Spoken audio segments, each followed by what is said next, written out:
All right, so here's a heavy bench day. This is some warm-up sets. Ever since I learned that new setup method from Omar Isuf on his channel last week, it has been instrumental in allowing me to bench press. I actually PR today, which is freaking awesome for a pause bench. And when I do these first warm-up sets, it's amazing how light they feel because my shoulder blades are very strong. They feel tight. Here's 225, and that weight just moves up and down pretty quickly. Feels very light. It's amazing when you just get those traps in the right spot. Here's a PR. I go for a quick PR here. This is 285 pounds after warming up with 225. And look at this pause. It's a beautiful pause. Down. Boom. Look at that. You can see me tremble. It's fucking amazing. I'm so stoked about that. Did a really good job with that. Then I dropped down to do some drop sets with 260. And I just work on triples. Really just practicing, if anything, keeping the shoulder blades tight and getting used to that pause, allowing myself to incorporate my lats. I recently saw a really good video by Mark Bell, which I'll link in the description, that he talks about activating your lats. I'm not using it here, but it kind of helps me think about it more, which is improving my bench. And here's another set with 260. I was going to do 265, but I felt like, you know what, I need to start kind of making sure that I don't lose too much technique. So I want to keep my technique good. And this 260 pounds is pausing really good. It's going up really nice. And my shoulders are hanging in pretty good. I'm always concerned about my shoulders, but overall, I'm doing pretty good. Here's another set of 3. And then after I do 2 sets of 3, what I do is I go ahead and I grab my slingshot. I haven't used this a whole lot, but I like to use it for improving lockout and tricep improvement because it helps you at the bottom, keeps your elbows in. And what I'm using it here for is essentially for some extra rep work, for some touch and go. And with 260 pounds with the slingshot, I get 8 reps after after doing some heavy lifting without it. And I felt like what this slingshot allows me to do is just gets me more volume in. I don't use it that frequent, but I do like that it's helping me with getting these more reps in because I want to get that volume, get more work volume in because you only have so much time, and when you're really tired, it's really hard to essentially manage heavy weights. This is 260 pounds. Here's giving the 35-pound plate some love.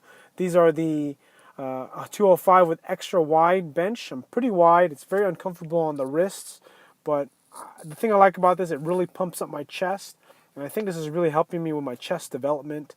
After I was done with this set, my chest was freaking like, I must have went up a cup size, I swear to God, it was freaking cool.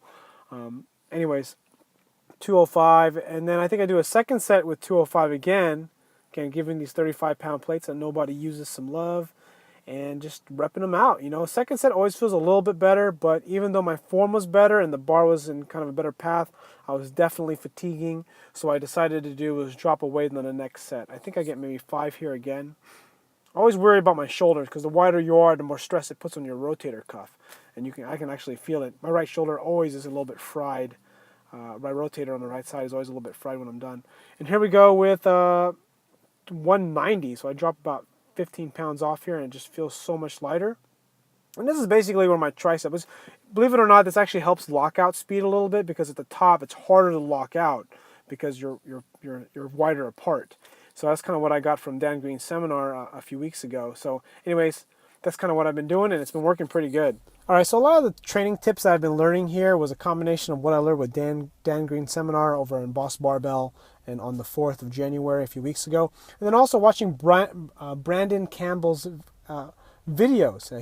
He's been doing some online coaching with Dan Green, and although he hasn't been really telling everything that he's been doing with Dan Green, it gives me a sort of an idea of how he's training, which is if you watch Brian Campbell's videos, he talks a lot about, or what he does on his bench day is messing with the width, doing some reg standard grip competition style, and then going wider, and then going narrower, and then messing around with that kind of stuff. So that felt pretty good. It felt really good a session today, and I wasn't able to videotape this because I forgot, or I didn't record this videotape, but I recorded this with my iPhone because I didn't have my tripod with me, so I was kind of using a dumbbell with a stool, but so I jerry-rigged it as best I could. The next thing I did is I actually used a slingshot to do some incline presses, and I did 185 for multiple reps just to kind of work on my triceps a little bit more. I was going to do skull crushers, and I was going to do some front squats today just to work on the skill, but I just didn't have any time. So I just did what I was on the agenda today, which was just a bench.